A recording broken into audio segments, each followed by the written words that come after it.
The Convergence Protocol Captain Zara Voss pressed her palm against the viewport of the stealth ship Phantom's Edge, watching the massive fortress world of Nexus Prime rotate slowly in the void. 3 artificial rings surrounded the planet, each one bristling with weapons that could crack moons. Somewhere deep within that mechanical nightmare, the galactic hegemony was putting the finishing touches on their ultimate weapon. Convergence protocol is 96% complete, reported Commander Talon Reeves from the sensor station. His weathered face reflected the blue glow of the tactical displays. Intelligence was right. They're planning to activate it in 72 hours. Zara's jaw tightened. The Convergence protocol wasn't just another weapon. It was designed to eliminate every human in the galaxy simultaneously. The hegemony had spent 5 years perfecting it while humanity fought their conventional fleets, buying time they desperately needed. "Captain," whispered a voice from the shadows. Nexus, their defecting Vorthak engineer, stepped forward on 4 insectoid legs, his compound eyes reflecting the starlight. "The facility's defenses are formidable. My former colleagues have created something that even terrifies them." Zara studied the alien who had risked everything to warn humanity. The Vorthak were master builders, their chitinous hands capable of crafting technology that bordered on art. But Nexus spoke of the Convergence protocol with genuine fear. "Tell me again how it works," Zara said. Nexus's mandibles clicked nervously. 3 species, 3 technologies, 1 purpose. The Vorthak provided the quantum resonance framework. Every human shares similar brainwave patterns. The Kelthani contributed their consciousness extraction matrices, and the Zephyrians— He paused, his whole body shuddering. The Zephyrians gave them the power source. Commander Reeves looked up from his station.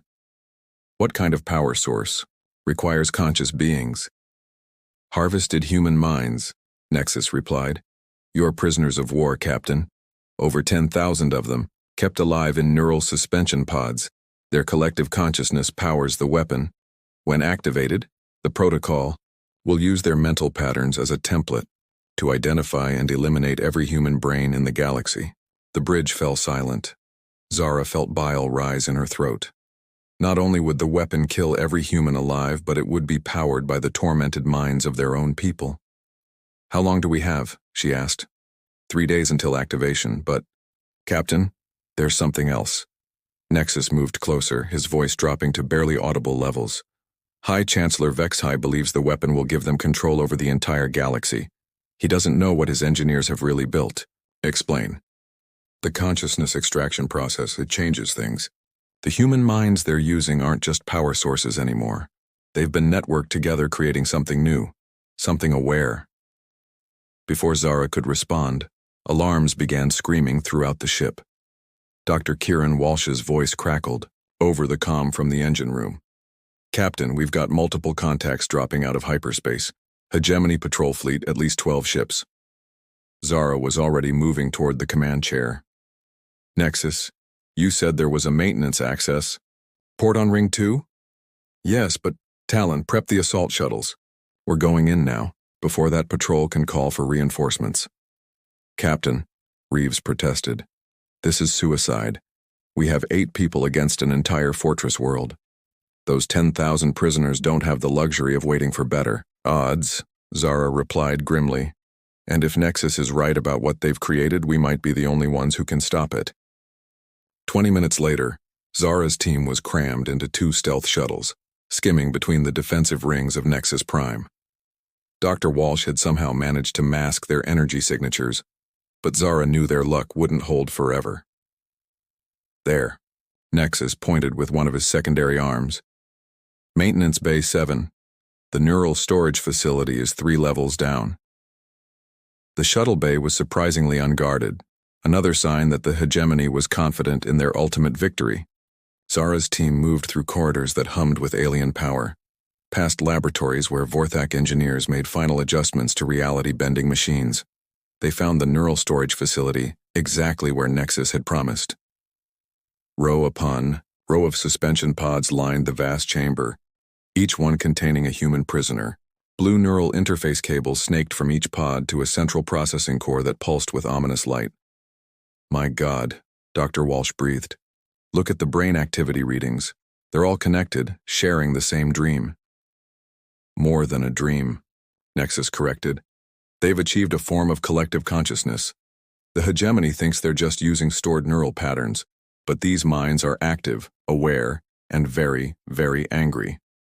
Zara approached the central core, her hand hovering over her plasma charges. Can we free them? Not without killing them, Walsh replied, studying his scanner readings. The neural interfaces are too deeply integrated. But Captain, there's something else. The collective isn't just connected to the weapon system, it's connected to the entire hegemony network.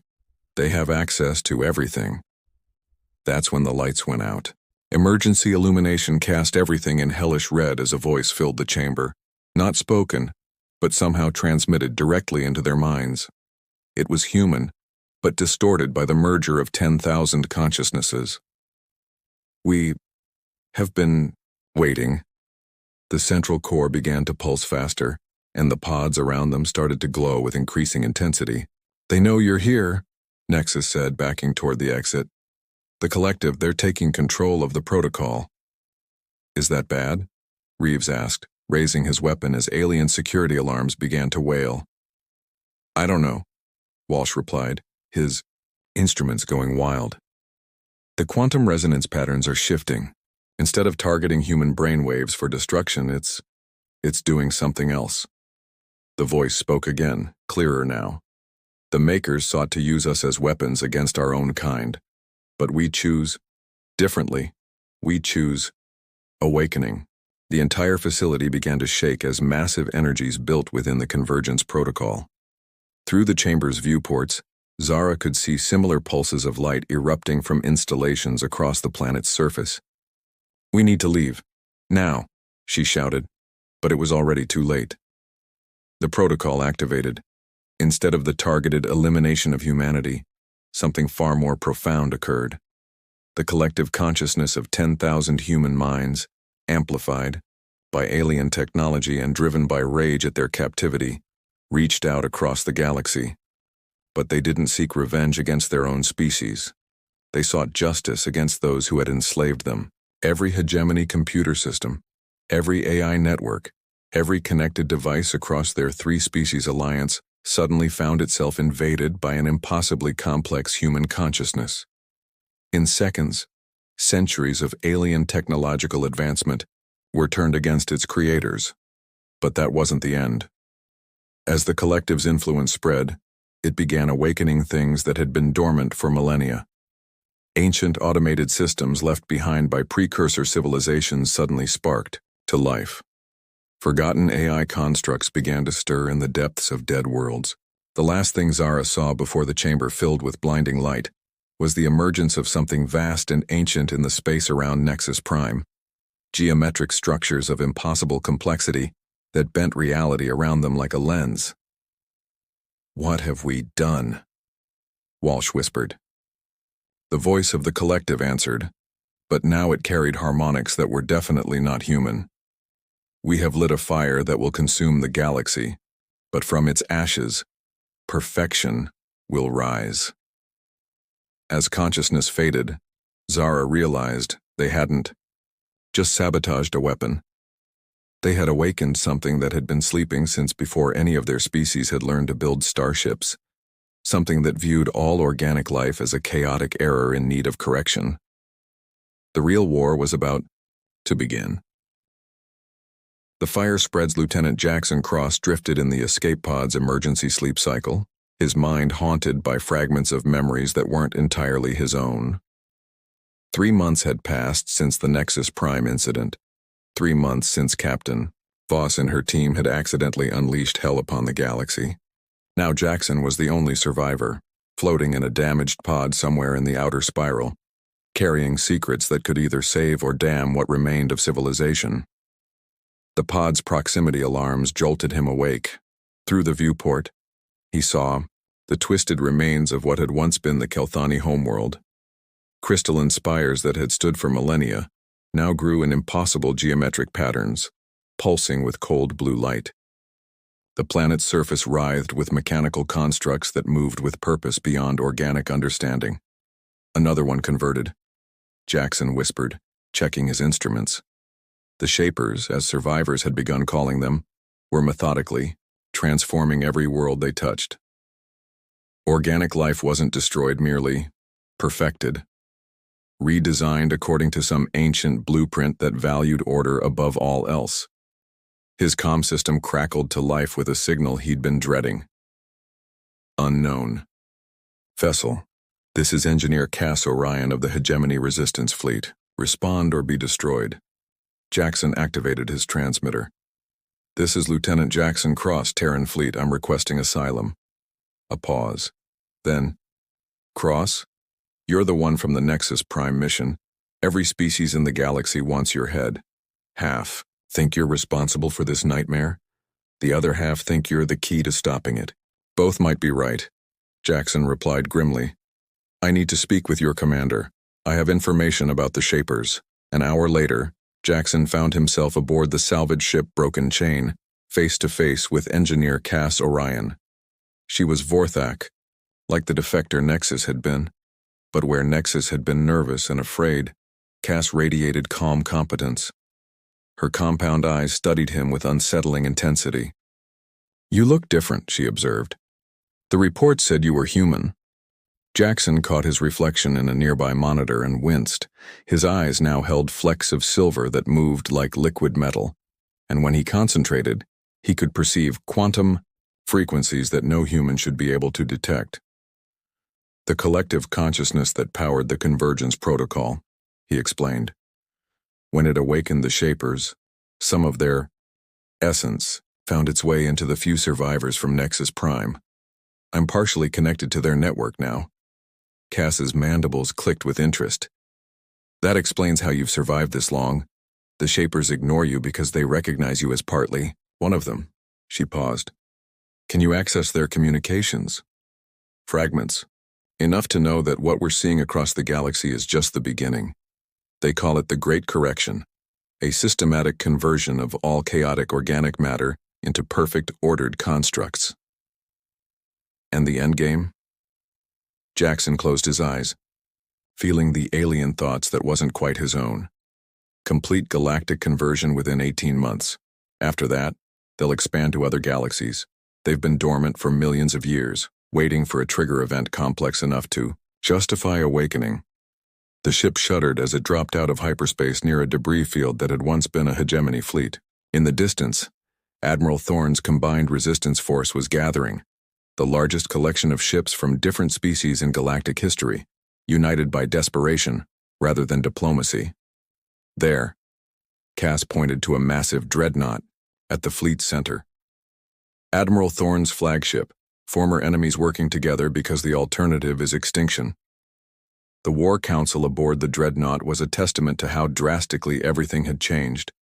Human admirals sat beside Vorthak engineers and Kelthani philosophers sharing intelligence and resources. But Jackson could see the tension beneath the cooperation. Old hatreds didn't die easily, even in the face of annihilation. Admiral Thorne, a grizzled human veteran with cybernetic implants covering half his face, looked up as Jackson entered. So, you're our Shaper expert. What can you tell us about their homeworld? It's called the Nexus of First Thought, Jackson replied, images flowing unbidden through his mind. Located in the galactic core, hidden within a quantum fold that keeps it invisible to normal sensors. That's where the Prime Shaper Eternal resides, the original consciousness that all others stem from. A Kelthani tactician, her crystalline features reflecting the holographic displays, leaned forward. Can we destroy it? Destruction isn't the goal, Jackson said, surprising everyone.